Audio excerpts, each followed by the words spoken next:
From the National Press Club in Washington, D.C., this is Update One, the club's official podcast. It features newsworthy stories originating from the NPC facilities, as well as broader topics related to journalism, communications, press freedom, and transparency.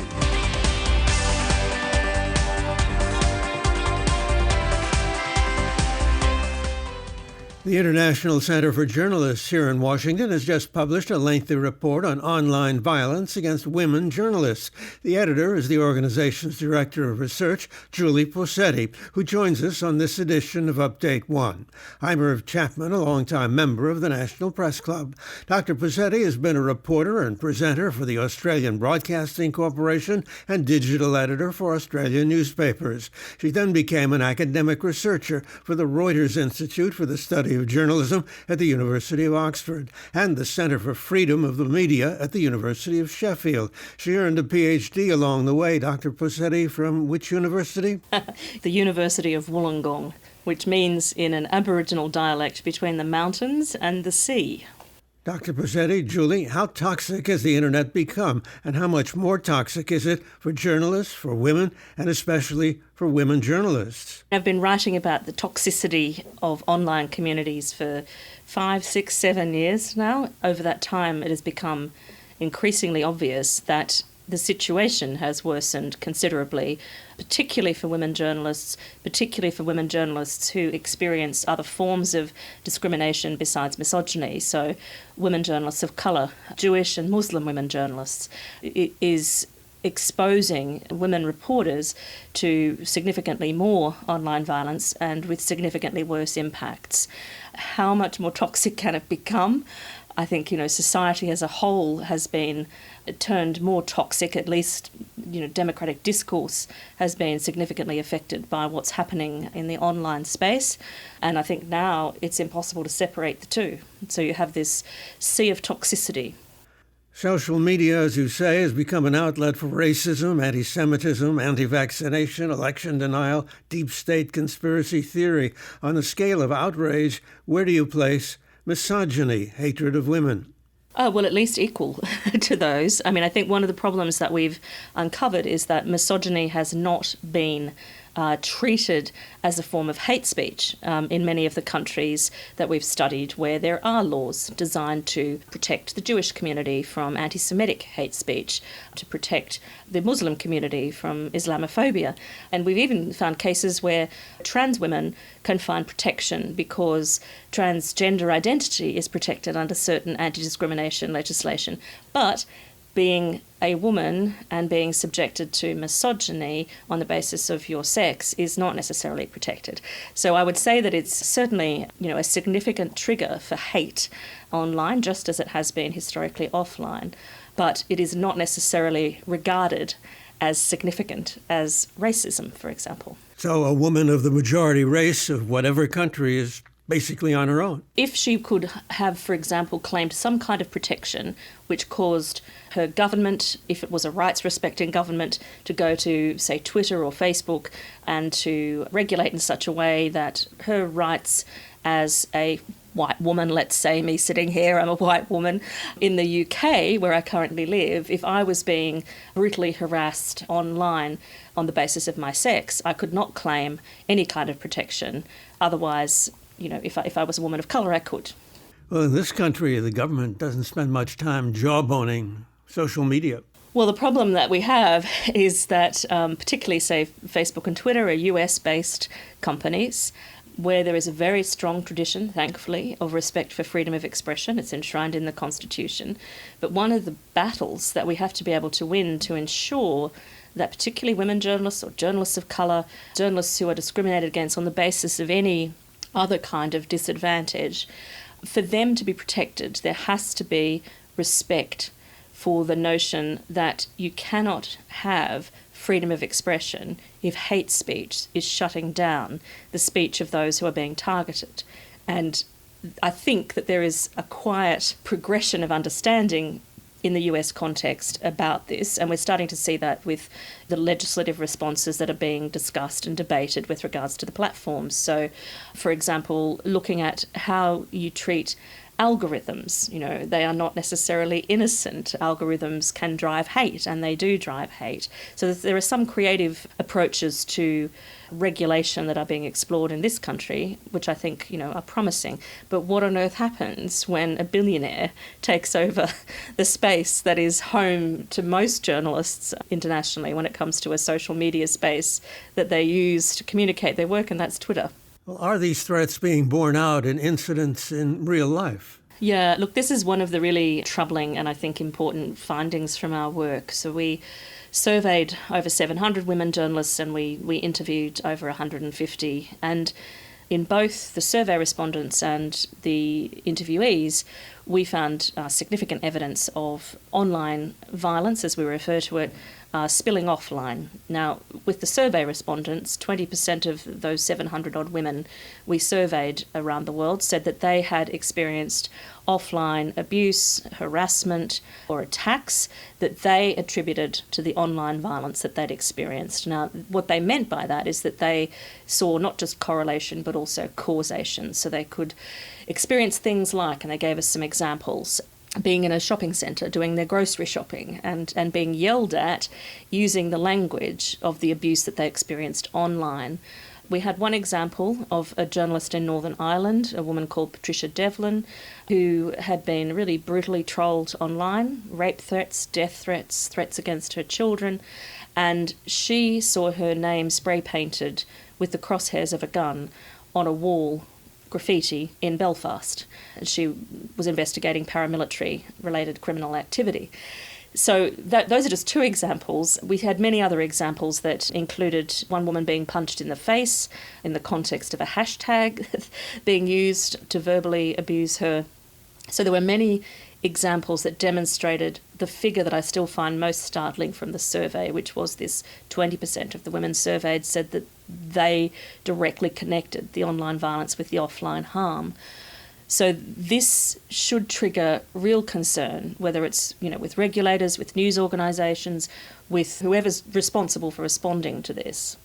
We've had some of the networks employ security to protect some of their female correspondents at political rallies who have to go to the ladies' room. Yeah. The demonisation of journalists per se is a significant problem. The way in which that has attracted kind of mob-like harassment of journalists in online spaces is a significant problem.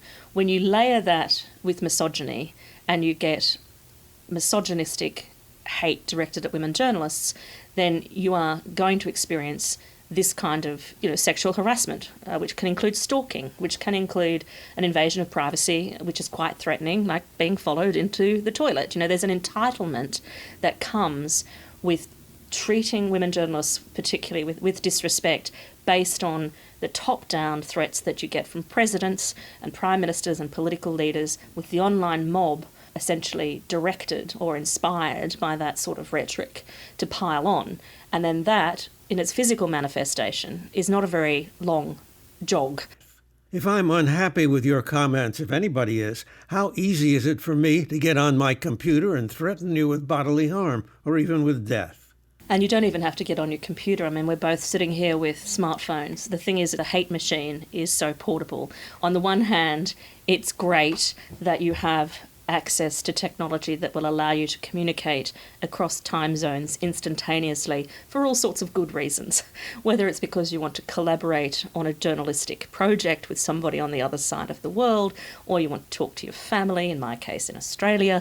This is great, but essentially these tools can also be used to generate hate, to generate incitement to violence, and also to create such confusion and such disrespect for facts and for processes that are designed to ensure that we all have access to accurate, reliable information, which has been the job of a journalist, the job of a scientist, the job of an academic.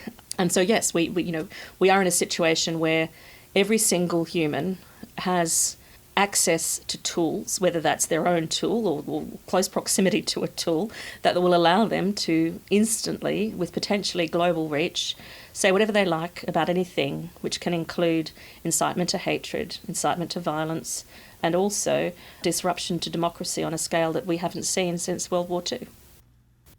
Nancy Pelosi has been the target of vicious attacks, and Republican commercials accuse Democratic candidates of being her abject followers. Similar commercials appeared when a portly gentleman, Tip O'Neill, was Speaker of the House. How much worse is it now because social media didn't exist in O'Neill's day, or because Pelosi's a woman? Politicians have been targeted historically. Before social media, male politicians have been targeted, female politicians have been targeted. What's different is that, as with disinformation and hate speech, you now have this real-time networked response where disinformation and misinformation designed to mislead society generally can gain traction and become almost unassailable, no matter how false it is. So that's, on the one hand, an issue of facts and trust that are connected. Then on the other hand, you have misogyny, which is as old as the witch burning, and you see that being newly enabled through what we call networked misogyny, so where groups of largely male contributors to the internet will pile on, and they will often target a woman based on her physical appearance, her social standing. They will belittle, they will demean in ways that are recognisably different from the sorts of attacks that men receive. So yes, people made fun, and continue to do so, Donald Trump's hair. But when a woman is typically attacked, she is frequently accused of being sexually unattractive, of being promiscuous, of being, to use a hashtag that is common globally, a prostitute if she's a journalist. So, these horrible kind of sexualised forms of abuse are marked out as being reserved for women in particular. Prostitute? That's a new one I haven't heard at the National Press Club. It's a shocker, and it started in India. It's used quite prolifically against journalists like Rana Ayoob in India and Maria Ressa in the Philippines. It's also used in Latin America, and it really does highlight the way the loathing of the press, for all politically motivated reasons, that we see the press being brought into disrepute, and misogyny. The journalists you interviewed described complaining to Facebook and other social media as an act of futility. On a previous podcast, we heard about their inadequacy in dealing with election denial. What should they be doing to protect journalists from abuse? Social media companies, recognising that the safety of journalists is actually a precondition for press freedom, and that press freedom is enshrined in international human rights law. I mean, it's respected in the US under the Constitution, and that in order to preserve press freedom and to ensure that, as is required by international human rights law, journalists can do their job safely and without fear, then there needs to be an appropriate form of rights-respecting regulation. Now, I know that's a very difficult discussion to have, particularly in the US. It's something that the Europeans are working on trying to deal with. But I say this as the starting point because self-regulation has not worked with the platforms. Because, as the women said, it has been an act of futility because we block, we mute, we report, and nothing happens. They keep coming, and their desire is to shut us down, they being the hate mongers online. Now, what that requires is, at a very basic level, many more human moderators, people with specialist skills who have a degree of expertise on freedom of expression and specifically press freedom, which is a protected kind of freedom of expression. And also, you need people who understand the gender aspects of online violence in the same way that gendered violence offline requires a degree of expertise, in the police force, for example, for investigating sex crimes. So you need those kinds of expertise. And you're talking about multi-billion-dollar companies here. There's no shortage of funding to be able to support this. The other point that's really important is that these kinds of capabilities need to be available in every language in which these platforms operate. So especially, say, in the US, there needs to be Spanish language capability, but that would serve people of Latin America and Spain and elsewhere. So there needs to be a lot more money and expertise invested in dealing with this problem. You seem to think they won't do any of this unless it becomes against the law or regulations. That is my conclusion, and not just my conclusion, it's the conclusion of the many women journalists we interviewed and other experts that we interviewed as well. I mean, there's been 10 years of this head-banging debate, and we've gotten virtually nowhere. And despite acknowledging, as we did in the report, that Twitter had actually made substantial progress in at least acknowledging and trying to deal with some of these issues at a peripheral level and committing to more time and resources being devoted to addressing the problem. And now, in the past few weeks, we have a takeover situation where the kind of self-declared free speech absolutist in charge now is signalling that despite wanting to protect himself from parody, he does not necessarily respect the human rights of other users.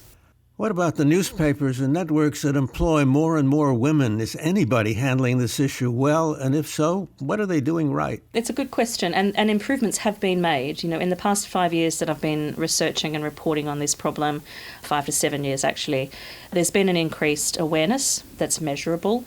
The BBC, for example, in the UK, the Canadian Broadcasting Corporation is another example I can give you where progress has been made. I can't hold up one institution and say, here is an example of exactly how to do it. But a number of larger international news organisations, on the one hand, have made progress, and that could be through recognising the mental health impacts of online violence and starting to provide better and more targeted support for women who've got post-traumatic stress disorder connected to online violence, for example. The exemplar newsrooms that we've talked about have done things like ensure that senior leadership acknowledges in a public way, institutionally at least, that this is a problem. Other organisations have recognised something that I think is undervalued, and that is the need to speak publicly in defence of their journalists on the platforms where they are being attacked. And that's something that is uncomfortable for many, particularly Western news organisations, where there is a reluctance to kind of enter the fray. But I think one of the issues highlighted by the interviewees in particular is that they felt so exposed and they felt so abandoned by their employers in the midst of attack. And sometimes they were punished themselves, and asked, what did you do to trigger this response, and why did you say X or Y? In the context of ongoing hateful targeting. It's not always as an employee of a large, globally recognised brand that you are targeted, like the New York Times or the Washington Post, for example, where various improvements that I just mentioned have in patches occurred, better focus on security, for example. But if you are in a small news organisation, you can also hope for change. And I like to point to Rappler in the Philippines, which is the organisation started by Maria Ressa, which I began studying in 2014, well before it had become the pariah of a Duterte regime. They are a nimble and innovative outfit, and they recognised as soon as Maria Ressa started being targeted that there was a networked attack and that they needed to think creatively in response to this. And so they use a big data journalism approach to tracking the abusers, but they also recognised how important it was to build relationships directly with the audience that they trusted, to try and leverage that audience to support their reporters in the context of online attacks. They also very quickly connected the dots between physical security, digital security, and psychological support, and have systems in place in a newsroom that's much smaller than anything that global brands might recognise. So there are examples of improvement, but a lot more still needs to be done. I've been speaking with Julie Posetti, Research Director for the International Center for Journalists. I'm Irv Chapman for the National Press Club in Washington. Thank you. You have been listening to Update One, the official podcast of the National Press Club, the world's leading professional organization for journalists and a vigorous advocate of press freedom worldwide. If you have any questions or comments about Update One, send an email to updateonepodcast@gmail.com.